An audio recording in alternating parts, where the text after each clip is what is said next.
From Vanderlei Silva, who has taken enough damage for 10 men, to Diego the Dream Sanchez, here are the top UFC fighters who took the most damage throughout their career. Now he's looking for a gator roll. He's got to roll towards his bicep. I'm not sure if he knows how to do it. There he goes. He's got it.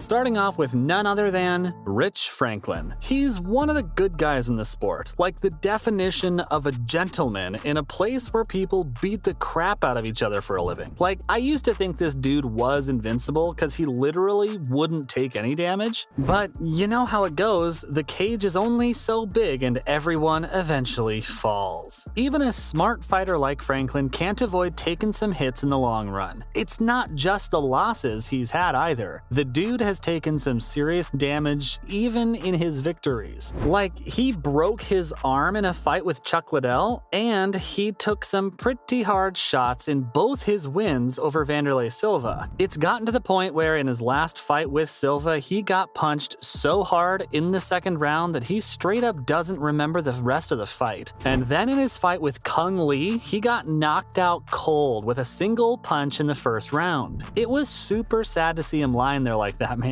Look, I'm not gonna say that Franklin is done or anything like that because he's still a great fighter, but I really hope he never gets hurt that bad again, you know? When he eventually retires, I'm gonna miss the hell out of him. But I hope he knows what he's accomplished and can leave the sport with his head held high. Like, there's really nothing left to prove at this point, Mr. Franklin. With almost anyone. Here's the replay. Rocked him with the knee.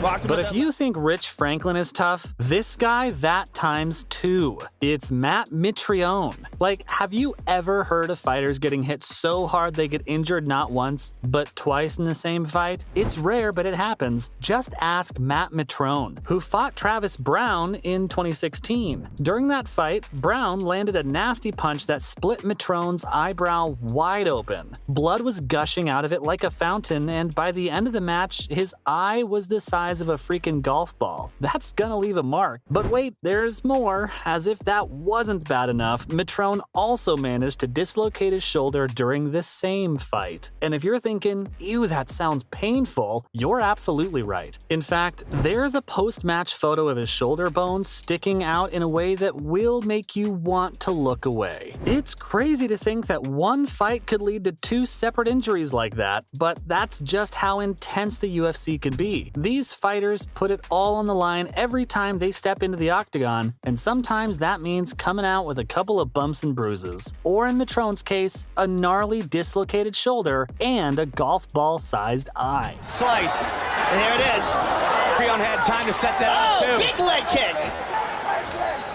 Speaking of gnarly though, does anyone remember what happened to Anderson Silva's leg that one time? Now, Silva was one of the greatest UFC fighters of all time, but his leg injury in UFC 168 was a tough pill to swallow. The guy was gunning for the middleweight title in a rematch against Chris Weidman. Weidman had already pulled off a shocker by taking Silva down in their first match. Silva came into the fight with determination and focus, but things took a turn for the worse in the second round. Weidman? And there's a single. He stopped it. He's got him down. Weidman checked Silva's leg kick and the former champion's leg broke. It was so nasty that fans were left wondering if Silva would ever fight again. Although the Spider returned to the octagon in 2015, he wasn't the same fighter anymore. He was 38 years old and had to recover from his injury. But still, he was better than most and stayed at that level until retiring from the sport in 2020. And while fans still miss him, there are some fighters to fill that gap. For one, there's Diego Sanchez. Now, this guy's taken a considerable amount of damage throughout his career. The American fighter has been in the sport since 2002 and has fought some of the best fighters in the world. Sanchez's fighting style is known to be aggressive and full of energy. He is not afraid to take a hit or two to give one back to his opponent. Over the years, his fighting style has taken a toll on his body, with his face showing the scars of countless battles. Sanchez has had his fair share of injuries, including including a broken nose, broken orbital bone, and a torn labrum, among other injuries. And yet, despite his injuries, he's never backed down from a fight, and his toughness in the octagon is unmatched. In his fight against Gilbert Melendez in 2013, for example, Sanchez took a significant amount of damage, including a brutal elbow to the face that split his forehead open. The injury was so bad that it required 15 stitches to close. They swing with reckless abandon, and the round's going to conclude. In another fight against Joe Lauzon in 2019, Sanchez's face was left a bloody mess after a barrage of strikes from his opponent. Despite the injuries and damage he has taken, Sanchez is still an active fighter, and his resilience and fighting spirit have made him a fan favorite. Something this next fighter never was, and probably never will be, Wanderlei Silva. Yep, it's the axe murderer himself, the one and only fighter who doesn't know the meaning of defense. This man loves to put on a show and swing his sword, but he often forgets to protect himself. Chuck Liddell all over Wanderlei Silva.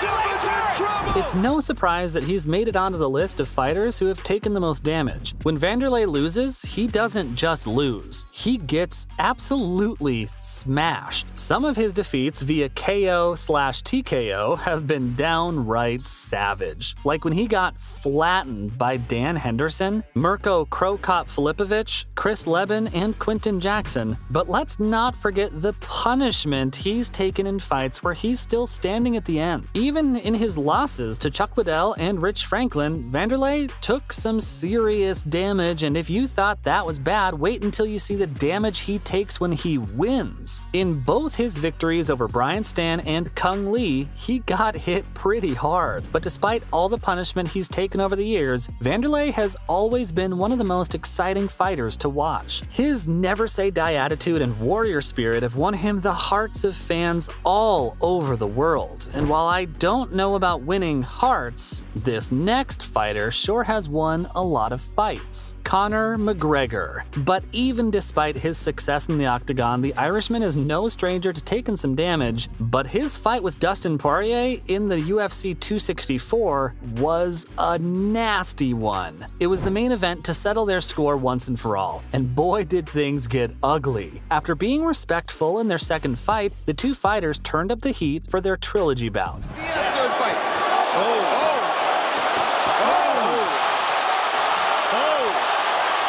McGregor was back to his old self and trash-talked Poirier like there was no tomorrow. But unfortunately for him, it didn't do much good. Poirier took him down and pounded him with some nasty ground and pound. To add insult to injury, McGregor broke his leg during an exchange in the first round. Yikes. It was a pretty gnarly injury, and it ended the fight right then and there. And that's all for UFC fighters who took the most damage throughout their career. See you next time.